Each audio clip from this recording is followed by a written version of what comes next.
Hello everybody and welcome back to our lecture series. I'm Ted, your host, and for this lecture we're going to pick right back up where we left off. Where we left off was the decline of the Old Kingdom. The Pyramid Age had just ended, and during the succeeding dynasties, the fourth and the not the fourth, the fifth and the sixth dynasties of Egypt, what we see are pyramids continue to be built, but they're not the same grand or overly impressive structures that we have uh, come to expect from the Egyptian suits from the great royal figures. Um, the pyramids are smaller, and they survive to the present, but they survive as true ruins. They're not held together. They don't stand together the way the pyramids of Giza do. The pyramid of my doom is standing better than the pyramids of the fifth and the sixth dynasties. What we begin to see is a fracturing in Egypt. Had the nomes begin to break away from royal control. The nomarchs began to reassert themselves. We began to see that the city fractures and that four main cities sort of rise to prominence. One of which is Waset, a city ruled by some martial lords in the very along the border of Upper Egypt and Lower Nubia, and that royal authority is still maintained at Memphis, but it's not controlling the full territorial extent that Narmer once controlled, or that Khufu or Jedefre controlled. It is largely just local. It's just people with local loyalties to Memphis, and and Egypt fractures. Egypt is fractured, but Egypt is not a territory that stays fractured for long. A family of enterprising rulers moved to quickly restore order, and the order that they would want to restore is again called Ma'at. After 2200 BCE, the kings ruling from Memphis exercised little real power in Egypt. The history is not altogether clear, but it is established that at the time of disorder and inconsistencies, uh, has it just sort of proliferates and as it spreads throughout Egypt. The petty kings, and their petty states just sort of war with one another, attempted to recreate Narmer's state, Narmer's kingdom, and we get reports, particularly from the Greek writer Manetho. We get reports that there were 70 kings in 70 years, which is taken to mean that this was a period of extreme instability in which anybody with any sort of backing simply declared themselves a king and went out to conquer or pillage. Um, the period is known as the First Intermediate Period. It lasts 150 years from 2200 to 2050 BCE. The period is known as a time of lamentation in Egyptian. To the Egyptians themselves, to the ancient Egyptians, they always look back on this period as a period of to lament.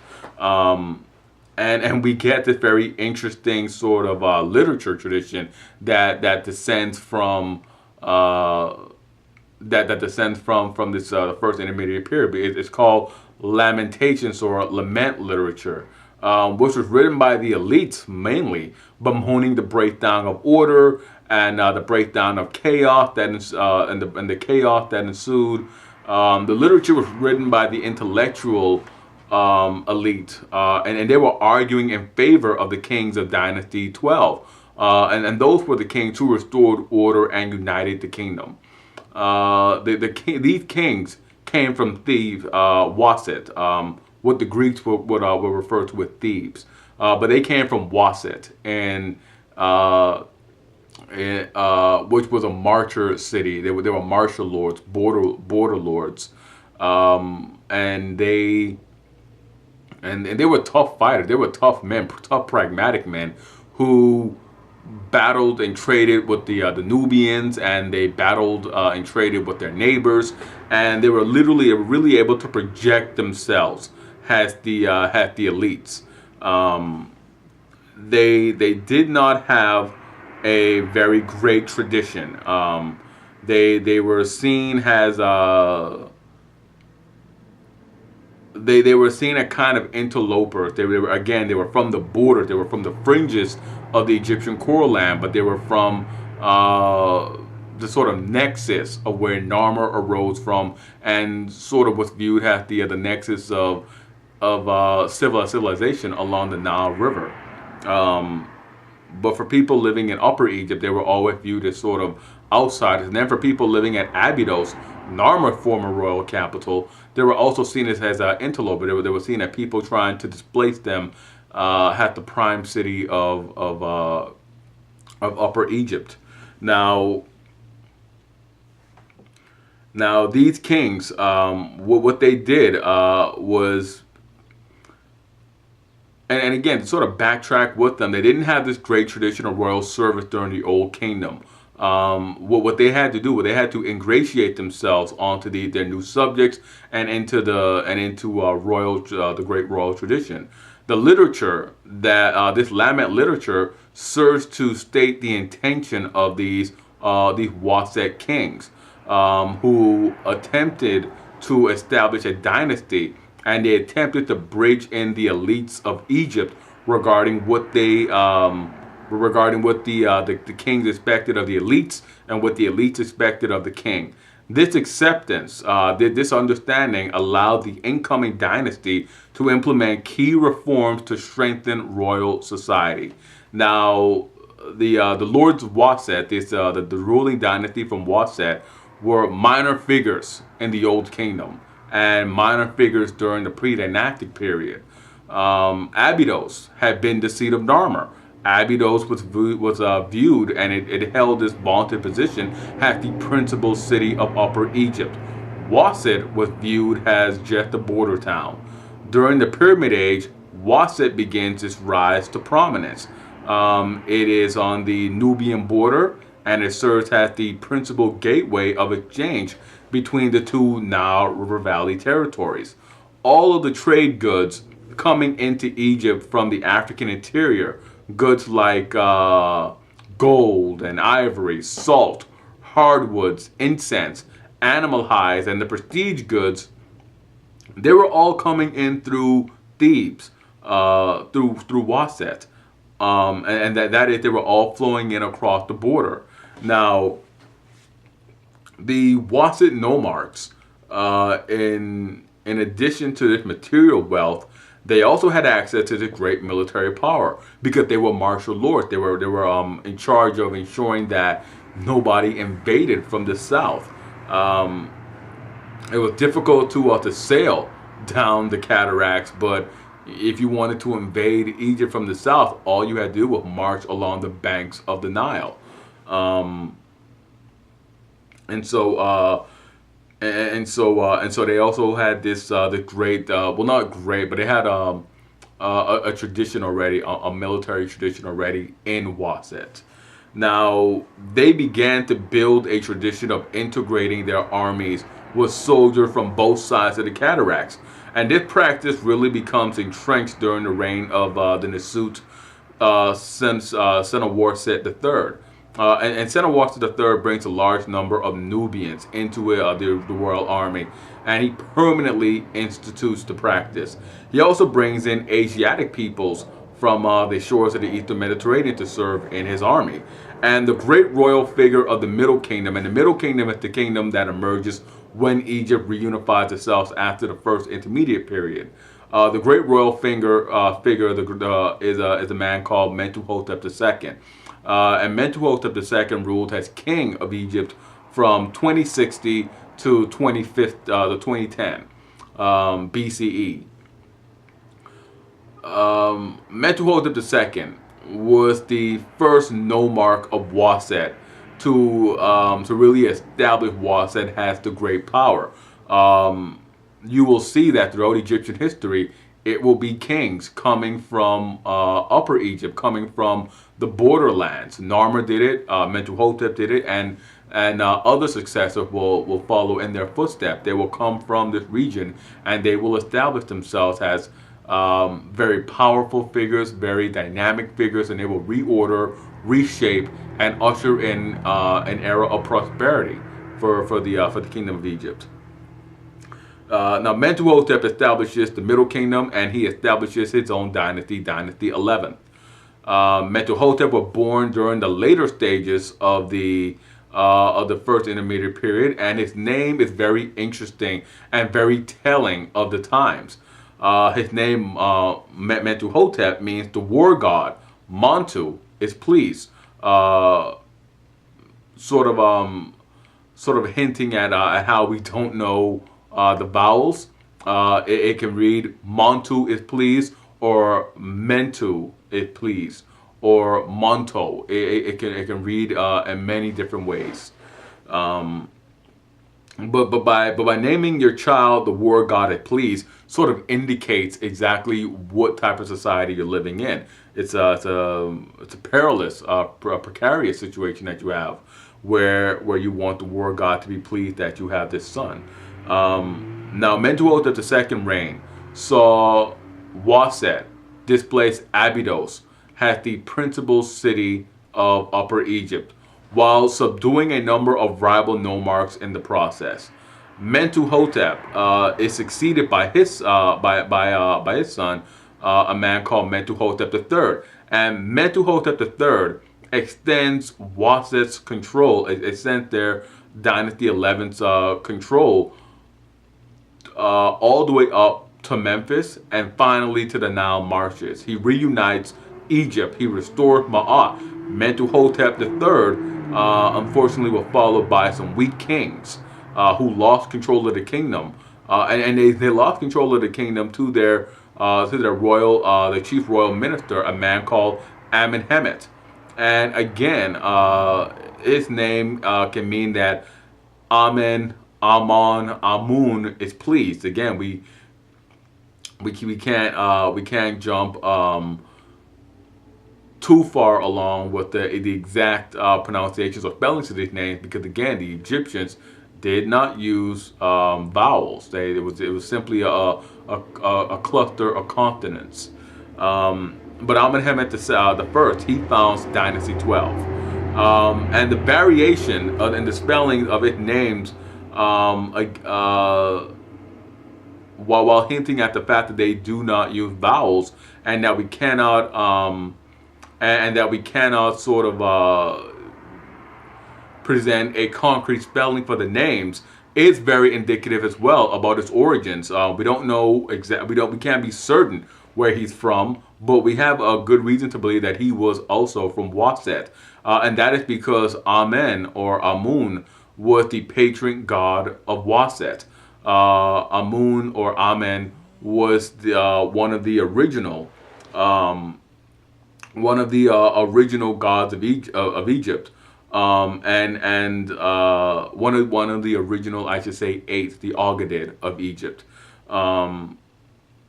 And the god himself, his original meaning of his name was the hidden one. He was always sort of cloaked in shadows and darkness. Not an evil god, but simply a god who didn't mix up with the other gods. He worked behind the scenes.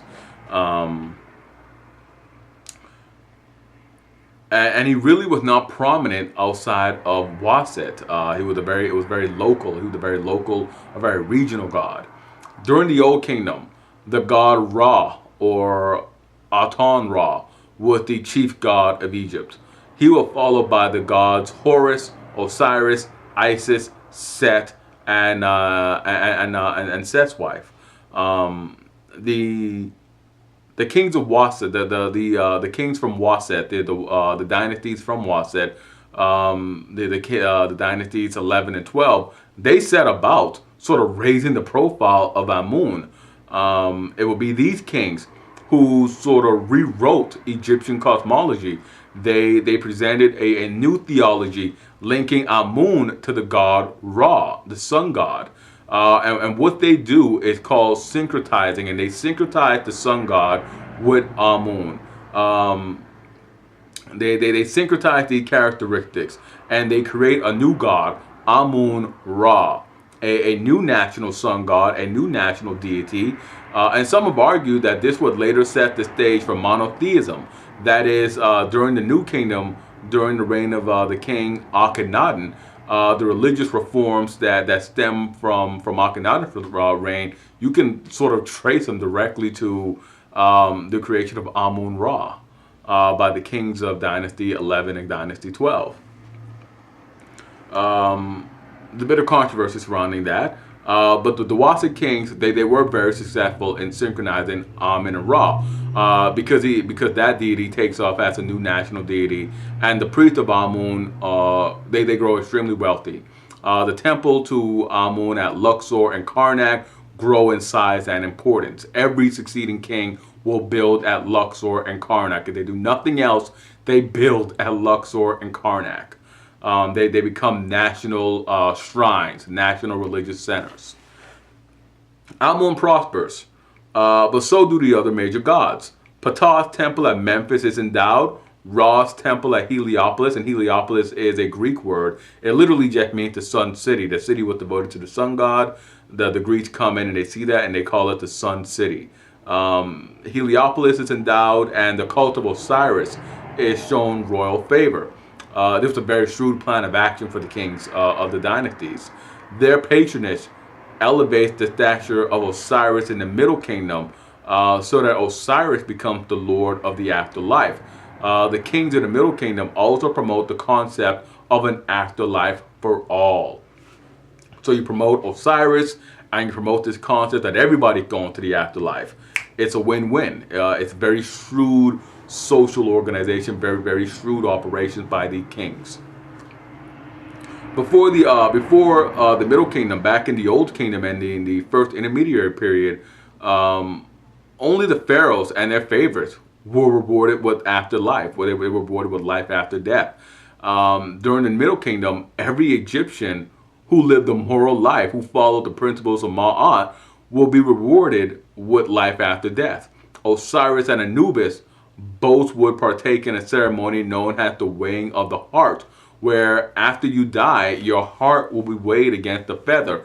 And if your heart was lighter or heavier, many people think that as long as many people interpret this incorrectly, stating that if your heart was as light as the feather, or lighter than the feather, then you would go to, or just not heavier than the feather, then you would go to the afterlife. But it couldn't be lighter than the feather. You couldn't, it was impractical for that, to think that you would live a moral or virtuous life every second of every day. You can spend the majority of your life doing that, but you can't do it every second of every day. We're all human, we all make mistakes. It's a very shrewd concept, a very shrewd understanding for the Egyptians. It shows a lot about their social philosophies and their religious philosophies, that they would make this sort of distinction. But once your heart was as light as the feather, you gained admission to the afterlife. And this concept was tied to their beliefs in balance in the universe. The universe can't be out of whack, and your heart can't be out of whack, out of sync with the feather. Now the kings of Dynasty 12, they also pushed the idea that the king becomes Osiris in death. The religious patronage continues as the kings promote the local gods. For example, the god Sobek. Sobek is the crocodile-headed god. Sobek becomes, he's a god from the marshes around Lake Fayum, and he's promoted. He's shown local interest, local support by the kings. The local elites, they go on and they're inspired to link themselves with the dynasty, and the dynasty is inspired to show the local elites favor and to show the local people favor by favoring their cults, by establishing these cult centers. The kings of Dynasty 12 spend a lot of time restoring and enhancing administrative concerns of Egypt. The Old Kingdom kings did not need to develop the types of royal bureaucracy that the Mesopotamian kings had to develop, so they didn't. Amenemhet II changes that. He institutes reforms to crack down on the independence of the nomarchs.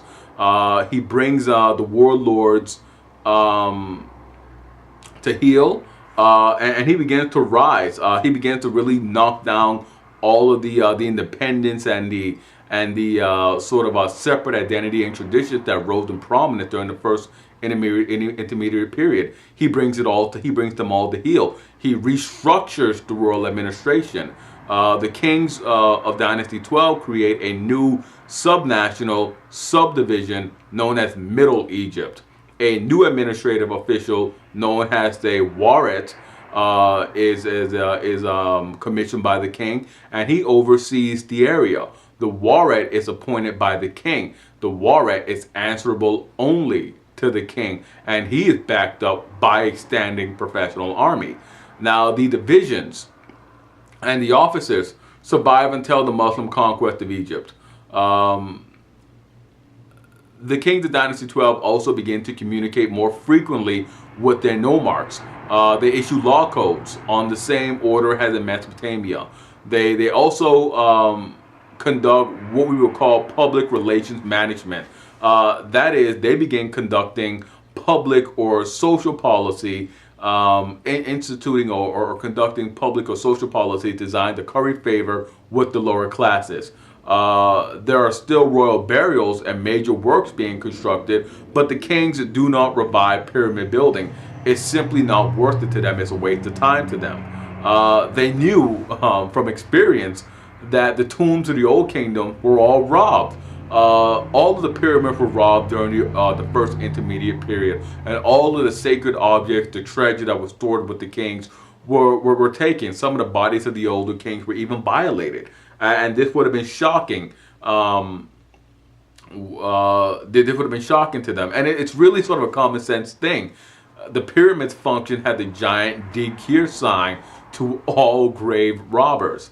They opted to instead construct tombs that were in out-of-the-way underground places. Now, the high water mark of this practice would be, of course, the use of the Valley of the Kings and the Valley of the Queens.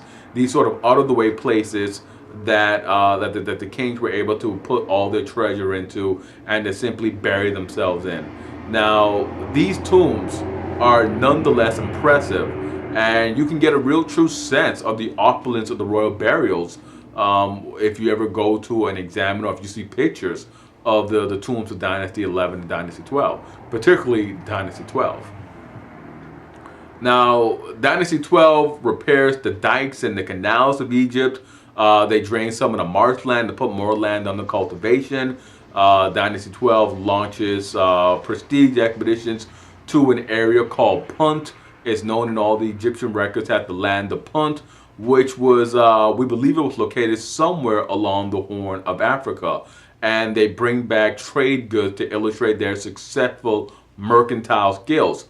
Sciences are developed. They begin to plot the inundation patterns for the first time. The courts of Egypt are expanded to ensure Ma'at is served to everyone everywhere. These moves are a major departure from the monarchy of the Old Kingdom. There's a revolution in monarchical rule in Egypt at this time. The old simply, I am king, I have an army, do as I say, that sort of rule is gone, and they have this much more structured, this much more socially sound royal apparatus being developed and being put into place in Egypt. The kings,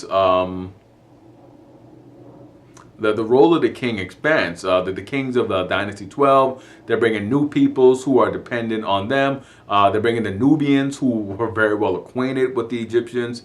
They incorporate them into a standing army.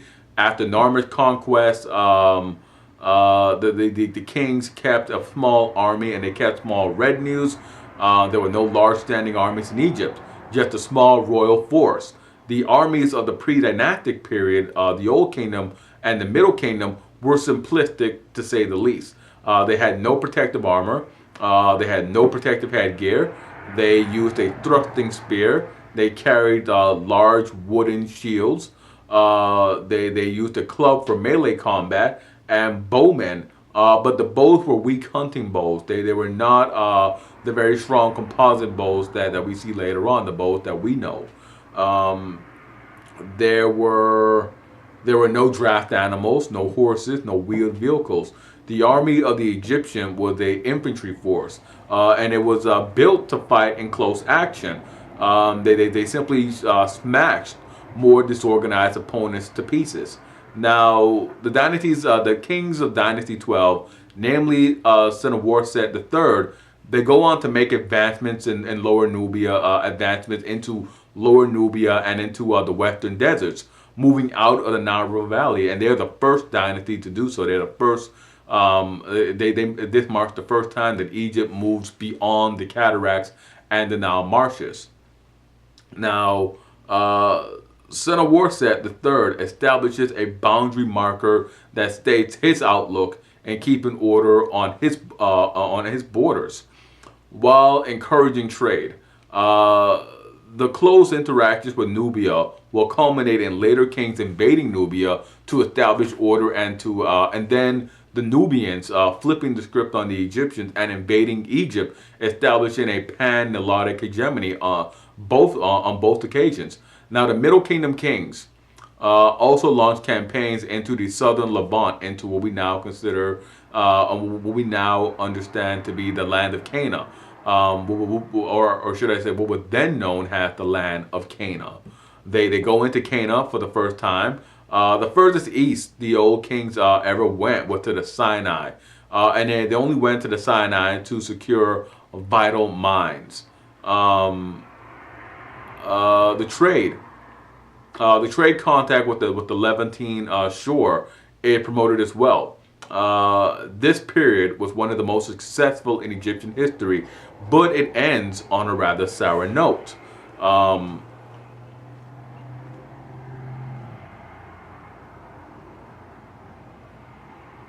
It ends on a rather sour note. A unique feature of Egyptian history is that the kings who unite the kingdom in the Old, the Middle, and the New Kingdoms all hail from Upper Egypt, that is the area close to the cataracts, close to Nubia. The Egyptians downstream were always resentful of their upstream neighbors who always got the best of them and established order. Moreover, the kings of the Middle Kingdom rule from home. That is, they stay at Waset, the old border kingdom. They do not move to Memphis or establish a new northern city at their capital. This adds to that sort of internal sort of disorganization, sort of internal discord. The marshlands are also ideal for launching rebellions. And in the reign of Amenemhet IV, a great rebellion breaks out, and various nomarchs declare themselves independent. They found dynasties such as Dynasty 13 and Dynasty 14. And the kings of Dynasty 13 are undone. The kings of Dynasty 12, are undone, putting down the rebellions and other popular uprisings. In the chaos that ensues, Dynasty 12 does not fall. The nomarchs who are vying for primacy they brought in Semitic-speaking mercenaries from the Levant, from the Eastern Mediterranean. They are thought to be a Canaanite people that we know as the Hyksos. And Hyksos is literally a Greek translation of the Egyptian word for foreigner.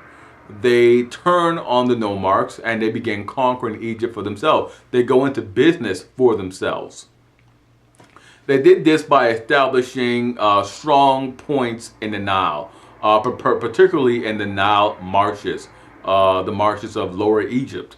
They coordinated their attacks with groups in Cana. The Hyksos had certain technological advantages over the Egyptians. They had bronze armor, horse chariots, and composite bows. They quickly beat down the Egyptian resistance, defeat the king at Memphis, and ruled Lower Egypt from the city of Avaris in the Nile marshes. The Hyksos kings rule without embracing the local gods. They do not patronize Ra or Ptah. The invasion was seen as a shock in the Nile River Valley. This is the first time that Egypt, or a portion of Egypt, is invaded and taken over by a foreigner, and it is something that is never forgotten in Egyptian history.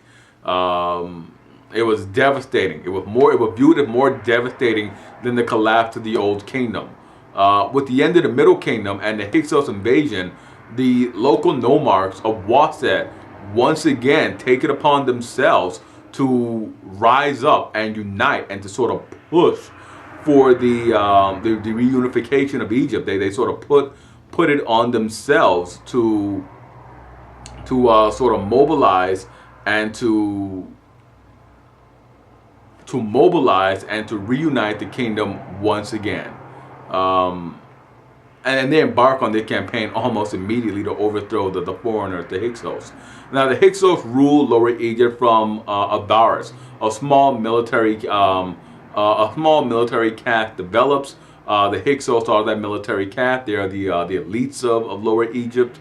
They do not win over the Egyptians at all. They do not support the Egyptian customs at all. They do not control the entire Nile River Valley, and that is also a major point to make for them regarding them. Now, the nomarchs of Waset are forced to pay tribute, but they are not incorporated directly into the Hyksos kingdom. The Waset nomarchs, under their first great king, Kamos, pushes the Hyksos out of Upper Egypt. His successor, Kamos' successor, Amos, finishes the campaign by driving the Hyksos out of the marches and sacking Avaris. Now, the nomarchs of Waset, in the process of doing this, of combating and fighting the Hyksos, they assume the title of Nasut, of kings of Nasut of Kemet, kings of Egypt. They're able to do this because, and they're able to really fight the Hyksos because they adapted or adopted the technology that the Hyksos incorporated, that the Hyksos use. They acquired horses. They acquired war chariots. They instituted new battle drills for their infantry, issued more advanced weapons for their infantry. They brought in the heavy arms. They brought in the Nahisi, the Nubians, the Libyans, and other peoples who lived in the West. And Libyans to the ancient Egyptians were just a watchword for Westerners. Everybody from the West who lived west of the Nile River was a Libyan. Everybody who lived to the east of the Nile River Valley was a Asiatic, and those living to the south were Nubians, Nahisi.